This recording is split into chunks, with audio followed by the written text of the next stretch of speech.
Hi friends, എല്ലാവർക്കും AGS ക്രിയേഷൻസിന്റെ പുതിയൊരു എപ്പിസോഡിലേക്ക് സ്വാഗതം. നമ്മുടെ ചാനൽ ഇപ്പോൾ 700 സബ്സ്ക്രൈബേഴ്സ് ആയിരിക്കുകയാണ്. സപ്പോർട്ട് ചെയ്ത എല്ലാവർക്കും ഒരുപാട് നന്ദി. ഇനിയും മുന്നോട്ടുള്ള യാത്രയിൽ നിങ്ങളുടെ സപ്പോർട്ട് കൂടിയേ തീരൂ. അതുകൊണ്ട് എല്ലാവരും സബ്സ്ക്രൈബ് ചെയ്ത് സപ്പോർട്ട് ചെയ്യാൻ മറക്കരുതേ.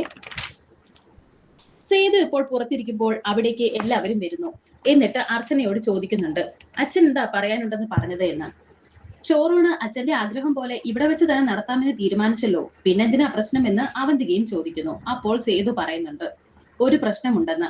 ഇത് കേട്ട് നന്ദൻ ചോദിക്കുന്നു, അച്ഛാ, ഞങ്ങൾ ടെൻഷൻ എടുപ്പിക്കാത്ത കാര്യം എന്താണെന്ന് പറ. ഉടനെ സേതു പറയുന്നു, ധനുഷിന്റെയും സ്നേഹയുടെയും കാര്യമാണെന്ന്. അവർക്കിപ്പോൾ എന്താ പ്രശ്നം എന്ന് സച്ചി ദേഷ്യത്തോടെ ചോദിക്കുമ്പോൾ, മോനെ, സ്നേഹ നിങ്ങളുടെ കൂടപ്പിറപ്പാ. ഇന്നലെ വരെ അവൾ ഈ വീടിനകത്ത് നിങ്ങളോടൊപ്പമാ ജീവിച്ചത്. ഇന്ന് അവൾ ഒരു അനാഥയെ പോലെ ഔട്ട് ഹൗസിൽ താമസിക്കുവാണെന്ന് സേതു പറയുമ്പോൾ അവന്തിക ചോദിക്കുന്നു, അതവളുടെ കയ്യിലിരിപ്പ് കൊണ്ടല്ലേ എന്ന്. അച്ഛൻ എന്താ ഉദ്ദേശിക്കുന്നേ എന്ന് അർച്ചന ചോദിക്കുമ്പോൾ സേതു പറയുന്നുണ്ട്, ഇവിടെ ഇങ്ങനെ ഒരു ചടങ്ങ് നടക്കുമ്പോൾ അവരെ ഒഴിവാക്കരുത്. അവരെ നീ ചടങ്ങിന് ക്ഷണിക്കണം. ഞാൻ പറഞ്ഞത് നിങ്ങൾക്ക് ഇഷ്ടപ്പെട്ടില്ല എന്ന് എനിക്കറിയാം. ഞാൻ ഇനി എത്ര കാലം ഉണ്ടാകും മക്കളെ? എന്റെ അവസാനത്തെ ആഗ്രഹങ്ങളിൽ ഒന്നായിട്ട് ഇത് കൂട്ടിയാൽ മതി. അത് വേണോ അച്ഛാ എന്ന് സച്ചി ചോദിക്കുന്നുണ്ട്. ഞാൻ അന്ന് പറഞ്ഞതല്ലേ അച്ഛാ, ആ തീരുമാനത്തിൽ ഒരു മാറ്റവും ഇല്ലെന്ന്. അച്ഛന്റെ വിഷമം കാണാൻ പറ്റാത്തത് കൊണ്ട് മാത്രമാ അവനെ അന്ന് ഈ വീട്ടിലേക്ക് കടക്കാൻ സമ്മതിച്ചത്. അത് അച്ഛൻ അറിയാവല്ലോ. അങ്ങനെ ഒരുത്തനെ ഈ ചടങ്ങിൽ ക്ഷണിക്കാൻ എനിക്ക് താല്പര്യമില്ല. അവള് വേണമെങ്കിൽ വന്നോട്ടെ എന്ന് നന്ദൻ ദേഷ്യത്തോടെ പറയുന്നു. ഇത് കേട്ട് സേതു പറയുന്നുണ്ട്, ഇന്നലെ വരെ അവൻ ആരായിരുന്നാലും ഇന്ന് അവൻ സ്നേഹയുടെ ഭർത്താവാ. വിളിക്കുമ്പോൾ രണ്ടുപേരെയും കൂടി വിളിക്കണ്ടേ? അതല്ലേ അതിന്റെ ഒരു മര്യാദ. അല്ല, അവൻ നമ്മളോട് ഈ മര്യാദ ഒന്നും കാണിച്ചിട്ടില്ലല്ലോ. പിന്നെ തിരിച്ചെന്തിനാ നമ്മൾ മര്യാദ കാണിക്കുന്നേ? നന്ദേട്ടൻ പറഞ്ഞതിനോട് തന്നെയാ എനിക്ക് യോജിപ്പ് എന്ന് സന്ദീപ് പറയുന്നു. ഇത് കേട്ട് അർച്ചന ചോദിക്കുന്നുണ്ട്, നിങ്ങൾ എന്തൊക്കെ ഈ പറയുന്നേ? വയ്യാത്ത അച്ഛനോട് സ്നേഹം കാണിക്കും, ഇതുപോലെ കാര്യത്തോടെടുക്കുമ്പോൾ ആരോഗ്യനിലയെ കുറിച്ച് ചിന്തിക്കുകയേയില്ല. അത് ചിന്തിച്ചിരുന്നേ നിങ്ങൾ ഇങ്ങനെ പറയുമായിരുന്നില്ല. ഇത് കേട്ട് ദേഷ്യത്തോടെ സച്ചി ചോദിക്കുന്നു, അവരെ ചടങ്ങിന് വിളിക്കണമെന്നാണോ താനും പറയുന്നേ എന്ന്. അച്ഛന്റെ ആഗ്രഹം അതാണെങ്കിൽ അവരെ വിളിക്കുക തന്നെ വേണം. അച്ഛൻ സന്തോഷമായിരിക്കണം, ഞാൻ അതേ ആഗ്രഹിച്ചുള്ളൂ എന്ന് അർച്ചന പറയുന്നു.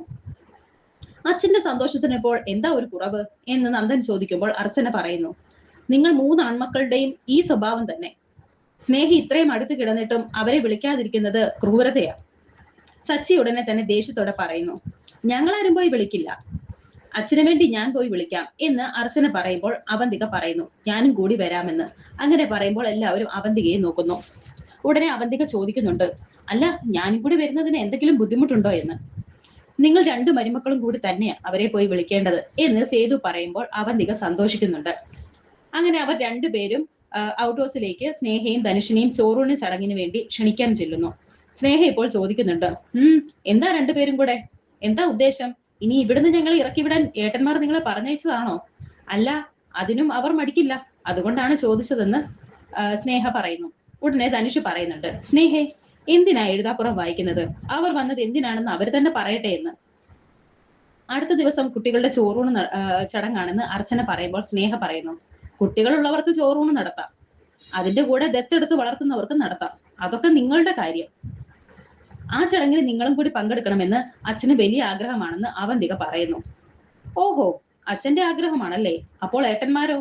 അവർ സമ്മതിച്ചോ എന്ന് സ്നേഹ ചോദിക്കുമ്പോൾ, അവരെ ഞങ്ങൾ പറഞ്ഞ് സമ്മതിപ്പിച്ചിട്ടുണ്ടെന്ന് അർച്ചന പറയുന്നു. ഉടനെ സ്നേഹ പറയുന്നു, എനിക്കത് വിശ്വസിക്കാൻ വയ്യ. വിളിച്ചു കയറ്റിയിട്ട് വീണ്ടും അപമാനിച്ചിറക്കി വിടാനാണെങ്കിലോ? അതിനും മടിക്കാത്തവരാ എന്റെ ഏട്ടന്മാര്. നിന്റെ ഏട്ടന്മാർക്ക് നിന്നോട് സ്നേഹമില്ലെന്നാണോ നീ വിചാരിച്ചിരിക്കുന്നേ എന്ന് അർച്ചന ചോദിക്കുമ്പോൾ സ്നേഹ പറയുന്നു, ആ, അത് ഞാൻ കണ്ടതാണല്ലോ. അതിന്റെ വേദന ഇപ്പോഴും എന്റെ ചങ്കിനകത്ത് ഒരു പിടച്ചിലായിട്ട് കിടക്കുന്നുണ്ട്. അച്ഛന്റെ അവസ്ഥ നിനക്ക് അറിയാമല്ലോ. നീ നെല്ലിശ്ശേരിയിൽ ഉണ്ടാവണമെന്ന് ഏറ്റവും കൂടുതൽ ആഗ്രഹിക്കുന്നത് നിന്റെ അച്ഛനാ. ആ അച്ഛൻ തന്നെയാ ഇപ്പം ഈ ചടങ്ങിന് വിളിക്കാൻ പറഞ്ഞയച്ചതും എന്ന് അർച്ചന പറയുന്നു. ഇത് കേട്ട ഉടനെ ധനുഷ് പറയുന്നു, ഞാൻ പറയുന്നത് കൊണ്ട് നിങ്ങളൊന്നും വിചാരിക്കരുത്. എനിക്ക് ആരോടും പരിഭവവും പിണക്കവും ഒന്നുമില്ല. എന്റെ ഭാഗത്തു നിന്നും തെറ്റുണ്ടായിട്ടുണ്ട്, ഞാൻ സമ്മതിക്കുന്നു. ഇനി നിങ്ങളെ ആരെയും ബുദ്ധിമുട്ടിക്കാൻ ഞാൻ അവിടേക്ക് വരില്ല. ചടങ്ങിന് സ്നേഹ വരും. ഓ, അവന്റെ അഭിനയം കണ്ടില്ലേ? എന്തൊരു പാപം. ചങ്കില് കുത്തി ഇറക്കുന്നതിന് മുമ്പുള്ള അഭിനയമാണിതെന്ന് ഇവർക്ക് അറിയില്ലല്ലോ എന്ന് അവന്തിക മനസ്സിൽ വിചാരിക്കുന്നു. നടക്കില്ല. ധനുഷിനെയും കൂട്ടി ആ വീടിനകത്തേക്ക് കയറാൻ പറ്റുന്ന സമയത്ത് മാത്രം എനിക്കിനി അവിടെ പോയാൽ മതി. ഇനി അതല്ല, അച്ഛൻ അങ്ങനെ ഒരു ആഗ്രഹം ഉണ്ടെങ്കിൽ അച്ഛൻ തന്നെ ഒന്ന് വിളിക്കട്ടെ എന്ന് സ്നേഹ പറയുന്നു. ഇവനും ഇവളും വരാതിരിക്കുന്നത് തന്നെയാ നല്ലത് എന്ന് അവന്തിക വീണ്ടും മനസ്സിൽ വിചാരിക്കുന്നു. ഇനിയും എന്റെ ഭർത്താവിനെ അപമാനിക്കില്ല എന്നുള്ള ഒരു ഉറപ്പ് എനിക്ക് അച്ഛൻ തന്നേ പറ്റൂ എന്ന് സ്നേഹ പറയുമ്പോൾ അവന്തിക പറയുന്നു, അതെ, നിന്റെ ഭാഗത്താ ന്യായം, ഞങ്ങൾ ഈ കാര്യം അച്ഛനോട് ചെന്ന് പറയാം എന്ന് പറഞ്ഞ് അവന്തിക അവിടെ നിന്ന് പോകുന്നു.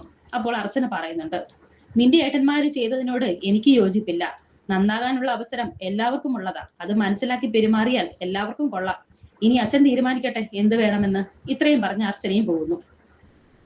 ധനുഷ് സ്നേഹയോട് ചോദിക്കുന്നുണ്ട്, താൻ പറഞ്ഞത് കുറച്ച് കൂടിപ്പോയോ എന്ന്. ഒട്ടുമില്ല, കുറഞ്ഞു പോയെന്നാ എന്റെ സംശയം എന്ന് സ്നേഹ പറയുന്നു. ശേഷം കാണിക്കുന്നത് പിറ്റേ ദിവസം രാവിലെ സന്ദീപ് മാതിരിയും കൂടി റൂമിലിരുന്ന് സംസാരിക്കുകയാണ്. അതിന്റെ ആവശ്യമില്ല, പുകഞ്ഞ കൊള്ളി പുറത്ത് എന്നൊക്കെ സന്ദീപ് പറയുമ്പോൾ ആതിര ചോദിക്കുന്നുണ്ട്, എന്തിനാ സന്ദീപ് ഇങ്ങനെ വാശി കാണിക്കുന്നേ? അച്ഛന്റെ മനസ്സ് കൂടി നിങ്ങൾ ആൺമക്കൾ മനസ്സിലാക്കണ്ടേ?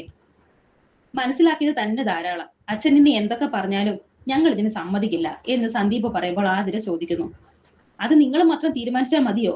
നിങ്ങളെപ്പോലെ തന്നെ സ്നേഹം അച്ഛന്റെ മകളാ. സന്ദീപ് ഒരു കാര്യം മനസ്സിലാക്കണം, സ്നേഹ നിങ്ങളുടെ പെങ്ങളാ. പക്ഷെ അവൾ വേറൊരു വ്യക്തിയാ, പ്രായപൂർത്തിയായ ഒരു പെൺകുട്ടിയാ. അവളുടെ സ്വാതന്ത്ര്യവും ഇഷ്ടവും അവളുടേത് മാത്രമാണ്. നീ വലിയ സ്ത്രീ സ്വാതന്ത്ര്യമൊന്നും എന്നെ പഠിപ്പിക്കണ്ട. ഈ വീട്ടിൽ വന്ന് കയറി ഞങ്ങളെ എല്ലാം ചതിച്ചവനാണ് ധനുഷ്.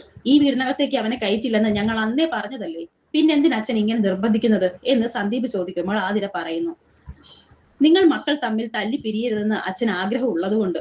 അച്ഛന്റെ ആഗ്രഹം പോലെ എല്ലാം നടക്കണം. എന്തായാലും അച്ഛൻ അവരെ പോയി വിളിച്ചു, അവര് വരാമെന്ന് സമ്മതിക്കുകയും ചെയ്തു. ഇനി നിങ്ങളായിട്ടൊരു പ്രശ്നം ഉണ്ടാക്കാൻ പോവരുത്, ഇതെന്റെ അപേക്ഷയാ എന്ന് പറഞ്ഞ് ആതിര അവിടെ നിന്നും പോകുന്നു. എന്ത് ചെയ്യണമെന്നറിയാതെ ആകെ വിഷമിച്ച് നിൽക്കുകയാണ് സന്ദീപ്. ശേഷം കാണിക്കുന്നത് രാത്രി ആയിരിക്കുന്നു. സേതു പുറത്തിങ്ങനെ നടക്കുകയാണ്. ഇപ്പോൾ അവിടേക്ക് മാഷും കമലയും കൂടി വന്നിരിക്കുകയാണ്. പെട്ടെന്ന് അർച്ചനയും അവിടേക്ക് വരുന്നു. നാളത്തെ ചടങ്ങിന് നിങ്ങൾ ഇന്ന് രാത്രി തന്നെ എത്തുമെന്ന് ഞാൻ തീരെ പ്രതീക്ഷിച്ചില്ല എന്ന് സേതു പറയുന്നു. അപ്പോൾ അർച്ചന പറയുന്നു, ഇവർ നാളത്തെ ചടങ്ങിന് വന്നതാണെന്ന് തോന്നുന്നില്ല ചാ, വേറെന്തോ ആവശ്യത്തിനാ വന്നതെന്ന് തോന്നുന്നു. ശരിയാ, ഇപ്പോൾ വന്നത് വേറെ ഒരു കാര്യത്തിനാ എന്ന് പറഞ്ഞ് ഒരു സാധനം മാഷ് എടുക്കുന്നു. എന്നിട്ട് പറയുന്നു, ഇത് മൂകാംബികയിൽ പൊതിച്ച 2 സ്വർണ്ണ ലോക്കറ്റുകളാണ്. രണ്ടിലും മൂകാംബിക അമ്മയുടെ മുഖമുണ്ട്. ഇത് കുഞ്ഞുങ്ങളുടെ കഴുത്തിലിട്ടാൽ അവർക്ക് ആരുടെയും കണ്ണ് തട്ടില്ല, ഒരപകടവും വരില്ല എന്ന് മാഷ് പറയുന്നു. കുറച്ച് മാറി നിന്ന് അവന്തിക ഇതെല്ലാം കേൾക്കുന്നുണ്ടായിരുന്നു. എന്നിട്ട് മനസ്സിൽ വിചാരിക്കുന്നുണ്ട്, ഓ അത് ശരി, അവറ്റകൾക്ക് രണ്ടിനും അപകടം പറ്റാതിരിക്കാനുള്ള രക്ഷയാണല്ലേ. എത്ര രക്ഷ കിട്ടിയാലും ഏതൊക്കെ ലോക്കറ്റിനോട് നടന്നാലും അവർക്ക് വരാനുള്ള അപകടം തടയാൻ ആർക്കും സാധിക്കില്ല. അതിന് ഈ ഞാൻ തന്നെ വിചാരിക്കണം. ഒരു സ്വർണ്ണ ലോക്കറ്റും കൊണ്ട് വന്നിരിക്കുന്നു. ഇതെന്ത് ചെയ്യണമെന്ന് എനിക്കറിയാം. ഈ രാത്രി തന്നെ വരണമായിരുന്നോ? നാളെ രാവിലെ കൊണ്ടുവന്നാൽ പോരായിരുന്നോ എന്ന് സേതു ചോദിക്കുമ്പോൾ മാഷ് പറയുന്നു, വരാൻ കാര്യമുണ്ട്. ഇതിനിടയിൽ ഒരു അബദ്ധം സംഭവിച്ചു. ഈ 2 ലോക്കറ്റും മാലയും പൂജിച്ചു വാങ്ങുന്നതിനിടയിൽ ആവണിമോളുടെ കാര്യം ഞങ്ങളങ്ങ് മറന്നുപോയി. ഇത് കണ്ടപ്പോൾ അവൾക്ക് അതിൽ ഒരെണ്ണം വേണം. കുഞ്ഞുങ്ങൾക്ക് വേണ്ടി പൂജിച്ചതല്ലേ, വേറെ ആർക്കും മാറി കൊടുക്കാനും പറ്റില്ലല്ലോ. വേറെ പൂജിച്ചു വാങ്ങാമെന്ന് പറഞ്ഞാൽ കേൾക്കണ്ടേ? ആകെ കരച്ചിലും ബഹളവുമായി. അവൾക്ക് വേറെ ഒരെണ്ണം വാങ്ങാനുള്ള ഏർപ്പാടുകൾ ചെയ്തിട്ടുണ്ട്. അത് 2 ദിവസത്തിനകം കിട്ടും. ഇത് വീട്ടിലിരുന്നാൽ അവൾക്ക് സങ്കടം കൂടും. അതുകൊണ്ട് രാത്രി തന്നെ ഇതുമായി ഞങ്ങൾ ഇങ്ങോട്ട് പോകുന്നത്. ഇത് പൂജാമുറിയിൽ കൊണ്ടുപോയി വെക്കെന്ന് സേതു അർച്ചനയോട് പറയുന്നു. നിങ്ങളിപ്പോ പോകില്ലല്ലോ, ഞാൻ ഇത് കൊണ്ട് വെച്ചിട്ട് വരാം, ആഹാരം കഴിച്ചിട്ട് പോയാൽ മതി എന്നൊക്കെ അർച്ചന അവരോട് പറയുമ്പോൾ കമല പറയുന്നുണ്ട്, അതിനൊന്നും സമയമില്ല മോളെ, അനൂപും മീരയും ഞങ്ങൾ ചെന്നിട്ടേ കഴിക്കുകയുള്ളൂ, നിങ്ങൾക്ക് അറിയാമല്ലോ. ഞങ്ങൾ രാവിലെ ഇങ്ങ് എത്തിയേക്കാം എന്ന് പറഞ്ഞ് അവർ 2 പേരും അവിടെ നിന്നും പോകുന്നു. കണ്ടോ മോളെ, നിന്റെ ജീവിതത്തിലേക്ക് ഒരു കുഞ്ഞ് വന്നതിൽ അവരുടെ ഒരു സന്തോഷം. ഈ സന്തോഷം തന്നെയാ അച്ഛന്റെ മനസ്സിലും ഉള്ളതെന്ന് സേതു അർച്ചനയോട് പറയുന്നു. ഞാനിത് പൂജാമുറിയിൽ കൊണ്ട് വെച്ചിട്ട് വരാമെന്ന് പറഞ്ഞ് അർച്ചന അകത്തേക്ക് പോകുന്നു. നീ അത് പൂജാമുറിയിൽ കൊണ്ട് വെക്കടി, നിന്റെയൊക്കെ കുഞ്ഞുങ്ങളെ അത് രക്ഷിക്കുമെന്ന് ഞാൻ കാണിച്ചു തരാം എന്ന് മനസ്സിൽ വിചാരിക്കുകയാണ് അവന്തിക. ശേഷം കാണിക്കുന്നത് ധനുഷും സ്നേഹയും കൂടി മുറിയിലിരുന്ന് സംസാരിക്കുകയാണ്. അച്ഛൻ വന്ന് വിളിക്കുമെന്ന് ഞാൻ ഒരിക്കലും കരുതിയില്ലെന്ന് ധനുഷ് പറയുന്നു. അച്ഛന് കുറ്റബോധം കാണും, അതായിരിക്കുമെന്ന് സ്നേഹ. അതിന് നിന്റെ അച്ഛൻ നമ്മളോട് തെറ്റൊന്നും ചെയ്തിട്ടില്ലല്ലോ. നിന്റെ അച്ഛന്റെ മനസ്സിൽ ചില മാറ്റങ്ങളൊക്കെ വന്നിട്ടുണ്ട്, അതെല്ലാം നിന്നോടുള്ള സ്നേഹം കൊണ്ടാ എന്ന് ധനുഷ് പറയുമ്പോൾ സ്നേഹ പറയുന്നു, അതെ, സ്നേഹം കൊണ്ട് വേണം നമുക്കവരെ തിരിച്ചു കീഴടക്കാൻ എന്ന്. എന്റെ ഭാഗത്ത് ചില തെറ്റുകളൊക്കെ മുമ്പ് പറ്റിയിട്ടുണ്ട്. പക്ഷെ ഇപ്പോൾ ഞാൻ നിന്നെ സ്നേഹിക്കുന്നത് ആത്മാർത്ഥമായിട്ട് തന്നെയാ. ഈ വീട്ടിലുള്ള ഓരോരുത്തരെ കുറിച്ചും എന്റെ മനസ്സിൽ ഇപ്പോൾ ഒരു കളങ്കവുമില്ല. എന്തായാലും ആദ്യമായി നെല്ലിശ്ശേരിയിൽ നിന്ന് വിളിച്ചിട്ട് നമ്മൾ ആ വീടിന്റെ പടി കയറുമല്ലേ, ആ കുട്ടികൾക്ക് 2 പേർക്കും നമ്മൾ എന്തെങ്കിലും ഒരു ഗിഫ്റ്റ് വാങ്ങിച്ചു കൊടുക്കണം എന്ന് ധനുഷ് പറയുന്നു. അപ്പോൾ സ്നേഹ പറയുന്നുണ്ട്, ഞാനത് ധനുഷിനോട് പറയാനിരിക്കുമായിരുന്നു എന്ന്. എന്റെ മനസ്സിലെ ആഗ്രഹം എന്താണെന്ന് സ്നേഹയ്ക്ക് അറിയാമോ? എല്ലാവരുമായി നല്ല സ്നേഹത്തോടെയും സന്തോഷത്തോടെയും പെരുമാറണം. നിന്നോടൊത്ത് സ്നേഹത്തോടെ ജീവിക്കണം. അങ്ങനെ ഒരുപാട് ആഗ്രഹങ്ങളുണ്ട് എന്റെ മനസ്സിൽ. ആരുടെയും സഹായമില്ലാതെ നിന്നെ എനിക്ക് നന്നായി നോക്കാൻ കഴിയണമെന്നാ എന്റെ പ്രാർത്ഥന. അതിനെന്തെങ്കിലും ഒരു ജോലി നോക്കണം, അല്ലെങ്കിൽ പുതിയൊരു ബിസിനസ് തുടങ്ങണം. ഇങ്ങനെയൊക്കെ കുറച്ച് പ്ലാനുകൾ എന്റെ മനസ്സിലുണ്ടെന്ന് ധനുഷ് പറയുമ്പോൾ അതെല്ലാം നടക്കും, ധൈര്യമായിട്ടിരിക്കുക എന്ന് സ്നേഹ പറയുന്നു. ആ സമയം ധനുഷിന്റെ ഫോൺ റിങ് ചെയ്യുന്നു. അങ്ങനെ ഫോൺ എടുത്ത് ധനുഷ് പുറത്തേക്ക് പോവുകയാണ്. ആ വിളിക്കുന്നത് അവന്തികയായിരുന്നു. അങ്ങനെ നെല്ലിശ്ശേരി വീട് നിന്റെ മുന്നിൽ കെട്ടി ഉയർത്തിയ വൻമതിൽ പൊളിഞ്ഞു വീണു. നീ നാളെ നെല്ലിശ്ശേരിയുടെ പടി കയറാൻ പോകുന്നു അല്ലേ എന്ന് അവന്തിക ചോദിക്കുന്നു. സേതു സാർ ചോറൂണ് ചടങ്ങിന് നേരിട്ട് വന്ന് വിളിച്ചത് കൊണ്ടാ ഇപ്പോൾ അകത്തേക്ക് കയറാൻ പറ്റുന്നത് എന്ന് ധനുഷ് പറയുമ്പോൾ അവന്തിക പറയുന്നുണ്ട്. നാളെ നടക്കാൻ പോകുന്നത് കുട്ടികളുടെ ചോറൂണ് മാത്രമല്ല, നെല്ലിശ്ശേരി വീട്ടിലേക്കുള്ള നിന്റെ പടിയേറ്റു കൂടിയാണ്. അതങ്ങനെ വെറുതെ അങ്ങ് നടന്നാ മതിയോ? ഒരു ഉഗ്രൻ ബോംബ് പൊട്ടിച്ചോണ്ട് വേണം നീ ഈ വീടിനകത്തേക്ക് കയറാൻ എന്ന് അവന്തിക പറയുന്നു. അതിന്റെ ഒന്നും ആവശ്യമില്ല, തൽക്കാലം ആ വീടിനകത്ത് കയറി പറ്റട്ടെ, എന്നിട്ട് ചിന്തിക്കാം എന്ത് വേണമെന്ന് ധനുഷ് പറയുമ്പോൾ അവന്തിക പറയുന്നുണ്ട്. നീ ഒന്നും ചെയ്യണ്ട, പക്ഷേ ഞാൻ നിനക്ക് വേണ്ടി ഒരു ഉഗ്രൻ ബോംബ് സെറ്റ് ചെയ്തിട്ടുണ്ട്. കുട്ടികളുടെ ചോറൂണ് നടക്കുന്ന സന്തോഷത്തിൽ എല്ലാവരും സ്വയം മതിമറന്ന് നിൽക്കുമ്പോൾ അവിടെ മറ്റൊരു ദുരന്തം സംഭവിക്കുന്നു. ആ കുഞ്ഞുങ്ങൾ രണ്ടുപേരും മരിക്കുന്നു. അവന്തികെ, നീ ആവശ്യമില്ലാത്ത ഒന്നും ചെയ്യരുത്. ഇത് നമ്മൾ മുൻപ് പ്ലാൻ ചെയ്തത് പോലെയൊന്നും അല്ല. നീ കുഞ്ഞുങ്ങളെ ടാർഗറ്റ് ചെയ്യരുത് എന്ന് ധനുഷ് പറയുന്നു.